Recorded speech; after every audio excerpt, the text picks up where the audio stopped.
Hello students, welcome to my channel. আজ আমরা একটি প্রসেসিং রাইটিং নিয়ে আলোচনা করব। প্রসেসিং রাইটিংয়ের বিষয় হচ্ছে প্রিপারেশন অফ লেমন স্কোয়াশ, যে কীভাবে লেমন স্কোয়াশ বানানো যায়। তো প্রসেস রাইটিং যেভাবে লেখা হয় তার একটা আলাদা ধরন রয়েছে, আলাদা ফরম্যাট রয়েছে। তো এই লেখাটা শুরু করার আগে আমরা প্রথমে দেখে নেব যে কিভাবে একটা প্রসেস রাইটিংকে আমরা লিখতে পারি, মানে কিভাবে কোন কোন নিয়ম অনুসরণ করে একটি প্রসেস রাইটিং লিখলে সেই প্রসেস রাইটিংটি সঠিক হবে। তো হাউ টু রাইট, কীভাবে লিখব, একটা ফ্লো চার্ট দেওয়া থাকবে, তারপর সেই প্রতিটা ধাপের উপর একটা করে বাক্য লিখতে হবে। ২ নম্বর পয়েন্টস হচ্ছে বাক্যগুলিকে সংযোগকারী শব্দ, লিঙ্কার দ্বারা যুক্ত করতে হবে, যেমন at first, now, next, then, thereafter, after this or that, at least, final ইত্যাদি, যাতে ভাষার ধারাবাহিকতা বজায় থাকে। এবার কি করতে হবে? Start with a heading at the top. শুরুতে একটা হেডিং থাকবে, শিরোনাম থাকবে। অ্যান ইন্ট্রোডাক্টরি সেন্টেন্স, একটা ভূমিকা বাক্য থাকবে। End with a concluding one, এবং শেষে থাকবে একটা উপসংহার। Use the passive voice of the verb in the simple present tense. ভার্বের প্যাসিভ ভয়েস বার করতে হবে, ক্রিয়াপদের প্যাসিভ ভয়েস ব্যবহার করতে হবে এবং সিম্পল প্রেজেন্ট টেন্সে লিখতে হবে। ফর্মুলা, অর্থাৎ বাক্যের গঠন কেমন হবে না, প্রথমে সাবজেক্ট, তারপর ইজ অথবা আর, তারপর ভার্বের থার্ড ফর্ম। দুটো উদাহরণ এখানে দেওয়া আছে, দেখে নাও। তাহলে কীরকম দেওয়া আছে না, ফ্লোচার্টে দেওয়া ধাপগুলো থেকে উপযুক্ত ক্রিয়া বের করে নিতে হবে এবং তার তৃতীয় রূপের বা থার্ড ফর্মেট সাধারণত ইডি যোগ করে ব্যবহার করতে হবে। আনকাউন্টেবল যেগুলো গণনা করা যায় না, সেগুলোর একবচনের বিষয়ের আগে ইজ, আর যেগুলো গণনা করা যায় সেগুলোর আগে আর বসাতে হবে। এই হচ্ছে নিয়ম। এবার আমরা দেখব কী পয়েন্টস থাকতে পারে যদি লেমন স্কোয়াশ প্যারাগ্রাফ আমাদেরকে লিখতে হয় বা প্রসেসিং লিখতে হয়। কী পয়েন্টস থাকতে পারে? যে collecting lemons and scrubbing them, প্রথমে লেবু আমাদেরকে সংগ্রহ করতে হবে, সেগুলোকে ধুয়ে মেজে পরিষ্কার করে নিতে হবে।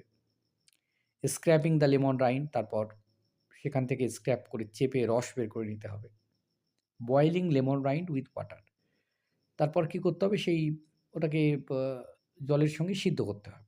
অ্যালাউইং ইট টু কুল, ঠান্ডা হতে দিতে হবে। স্কুইজিং আউট দ্য জুস, তারপর সেখান থেকে চেপে জুসটাকে বের করতে হবে। স্ট্রেইনিং ইট through Shiv into a bowl, তারপর সেটাকে একটা বাটিতে ঢালতে হবে। Mixing citric acid and sugar, তাতে সাইট্রিক অ্যাসিড আর চিনি দিয়ে দিতে হবে। Pouring in clean dry bottles, তারপর সেটাকে একেবারে পরিষ্কার বোতলে ভরে ফেলতে হবে। তো এই হচ্ছে পয়েন্টস। এবার আমরা এটাকে লিখব। কীভাবে লিখবে? প্রথমে একটা টাইটেল দিচ্ছ, preparation of lemon squash. Title দেওয়ার পর একটা ইন্ট্রোডাকশান থাকবে। Lemon squash is a delicious drink in the hot summer months. Lemon squash হলো একটা খুব চমৎকার সুস্বাদু একটা পানীয়, বিশেষ করে গ্রীষ্মের সময়। সামনে গ্রীষ্মকাল চলে আসছে আর কি, বসন্তের পর। The processing of lemon squash goes through a number of stages. এই যে লেমন স্কোয়াশ, সেটা কিন্তু কয়েকটা ধাপের মাধ্যমে তৈরি হয়ে থাকে। কীভাবে? At first lemons are collected from the market. প্রথমে কী করতে হবে? আমাদেরকে বাজার থেকে লেমনসগুলোকে বা লেবুগুলোকে সংগ্রহ করতে হবে। দেন দে আর স্ক্রাব প্রপারলি, তারপর সেগুলোকে খুব ভালোভাবে পরিষ্কার করে নিতে হবে। আফটার দিস, তারপর the lemon rind is boiled with proportionate quantity of water. Proportionate quantity মানে যথেষ্ট পরিমাণে, পর্যাপ্ত পরিমাণে জল দিয়ে এটাকে কী করতে হবে? সিদ্ধ করতে হবে। Then it is allowed to cool, তারপর এটাকে ঠান্ডা হতে দিতে হবে। Juice is squeezed out of the lemons, লেবু থেকে জুসটা বের করে নিতে হবে।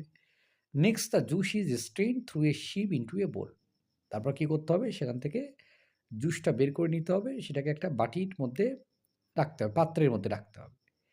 Then citric acid, sugar is in reasonable measure are mixed with this strain juice, তারপর সাইট্রিক অ্যাসিড, তার সঙ্গে সুগার, এগুলোকে পর্যাপ্ত পরিমাণে, সঠিক পরিমাণে মেশাতে হবে, mixed with this strain juice, এই জুসের সঙ্গে। ফাইনালি অবশ্যই the mixture which is now turned into lemon squash, অবশ্যই সেই যে মিক্সচার সেটা কিন্তু লেমন স্কোয়াশে পরিণত হবে। And is spewed into clean dry bottles for preservation, এটাকে একদম পরিষ্কার শুকনো বোতলের মধ্যে ভরে দিতে হবে সংরক্ষণ করে দেওয়ার জন্য।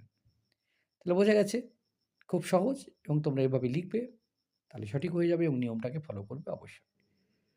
ধন্যবাদ সকলকে সঙ্গে থাকার জন্য। দেখা হচ্ছে পরে নতুন কোনো ভিডিওতে।